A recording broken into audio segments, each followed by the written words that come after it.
Hey guys, welcome back to another episode. And on today's episode, I want to talk about a game that I wish got more love and maybe even got a sequel.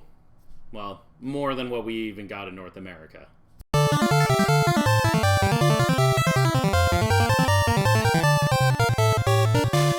So anyways, guys, as you can tell by the title of this video, I want to talk about the Pokemon game that I slept on for the longest time, which is shocking considering how much I love the card game.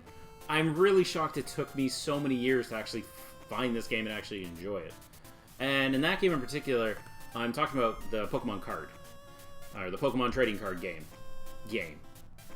As someone who played the card game religiously as a child, I love the card game. Now, this was a game I always heard about. People would say it was really good. I was like, I played the actual card game. I don't need to play it. Fast forward a few years later, I end up picking up the 3DS. This ends up on the Virtual Console, goes on sale. I give it a purchase for $3 or something.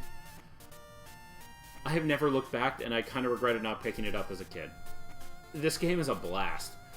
As someone who it's just the most pure Pokemon experience of the card game. If you're always curious to how to actually play the card game or just want to understand its very, very basics, this is a great way to learn, because that's all this really teaches. As I could be a little wrong, but I'm pretty positive it only really has the first 3 sets up to Fossil. So that's Base, Jungle, and Fossil. And then I think they made up a couple cards. And it was okay. It was okay. It did a great job of teaching you how to play it. It had a nice addictive nature. I pretty much just made my Wigglytuff deck and just beat everything into the ground. That's what you do with a Wigglytuff, because that card is awesome.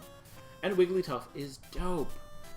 And that was that game. I picked it up for the $3. I played it into the ground. Anytime I got a little bit of spare time, Pokemon card, until I beat it. And then I was like, that was a great time. I really enjoyed what time I put in here.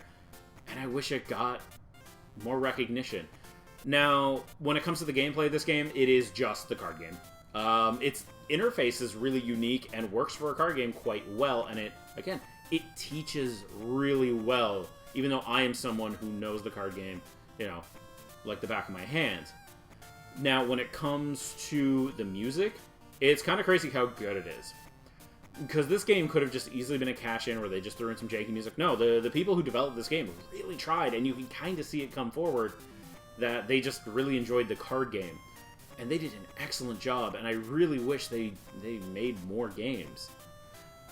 That being said, they did actually get to make a sequel a little while later, because I guess the success of this game, they did make a sequel called Pokemon Trading Card Game Great Rocket Invasion. This is, I have a reproduction cartridge of this game. It's English translated by fans. It is, again, a ton of fun. It is literally almost every asset from the first game is in its sequel. Now, that's a positive and a negative, because really what you're here for is the card game. You're not really here for the story of this game. They tried a lot harder to actually give it more of a story than just I want to be the best at the card game. And I want legendary cards. No, somebody went to the island, Great Rocket stole everything, and now you need to battle them in a children's card game to get it all back. It's a bit of a Yu-Gi-Oh plot. But with this, they used pretty much almost every asset from this game into this one. It was more of just an update they just gave it a plot, so it feels like a more complete game. And it's a shame they never released this in North America, but I think by the time that would have happened, I believe we were already going into the Game Boy Advance land. And by the time I think the translation would have been done and any kinks that need to be worked out, it would have been far too late. It would have turned into a weird Shantae situation where if it did, this game would be hundreds of dollars. My god. But I always remember I did want the sequel because I'd heard it had a better expansion sets. So it had more cards, more sets in it. This was the first couple sets where this was just the first 3. And then a couple extra. This actually had cards that were in the game that took a few years afterwards to even come out. And I remember it being a big deal and people oh, that one card that was really good in this game in particular is finally coming out. This game was only available in Japan, never got a re-release. And I'm so glad I picked up the reproduction, because it is actually quite a good sequel, even though it is the bare bones. It just feels like the finished product that we should have had in the first place. And the music, again, for this version is really good. It is the same as this one. It doesn't do anything crazy, but it's enjoyable, and that's what matters. Because you're not, when you play a card game, you're there for the card game. You're not really there for the gameplay experience. You know what you're getting. I know what I'm getting. It's really enjoyable. And what's really crazy about this game is there actually was a third game. Now, with that third game, that came out on the DS during the black and white era. And what I'm guessing happened was that game didn't do very well. And I remember seeing the promos for it, like, it coming out. And I was at a period of time where I was actually playing the card game again, and I'm just like, immediately, I'll buy that. Just bring it over. Just, Nintendo, just gimme. They made it. My guess is that it didn't do well, and they just decided, hey, whatever, we're not doing it, and they never translated it.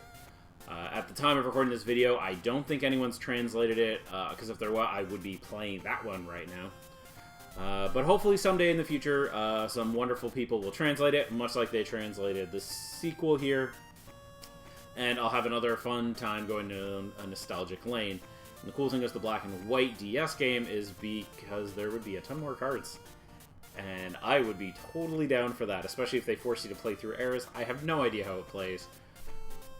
And for someone who played the card game, this is just such a nice little nostalgic trip for me, which is why I'm making this video, and you have subjected yourself to watching me for whatever reason. And I hope you guys enjoyed this video. Take care of yourselves, always wear a mask, and have a good one.